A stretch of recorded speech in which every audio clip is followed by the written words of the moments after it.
В настоящее время эти вопросы, они закрыты абсолютно. Мы их не обсуждаем, они не нашли поддержки.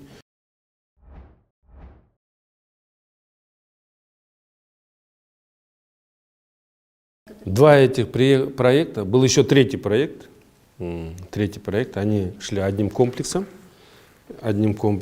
Это было в рамках международного опыта, разработаны альтернативные методы решения дорожных заторов.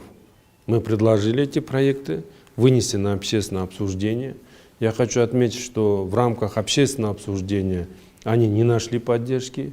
Более того, когда мы согласовывали с министерствами и ведомствами, там тоже были высказаны ряд замечаний и предложений. Поэтому в настоящее время эти проекты, они заморожены. Да? То есть мы не ведем ни доработку, ни пересмотр этих решений. Они на сегодняшний день заморожены. Почему? Потому что мы пошли по другой дороге, так сказать, если можно. Мы сказали, давайте мы сперва создадим условия, максимально протестируем все решения вне этих ограничений.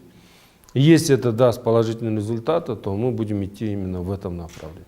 Сперва это дороги, развязки, парковочные места, умные светофоры. Когда мы максимально все эти методы обеспечим их функционирование, тогда мы будем возвращаться к этим ограничениям. В настоящее время эти вопросы, они закрыты абсолютно. Мы их не обсуждаем, мы по ним не ведем работу.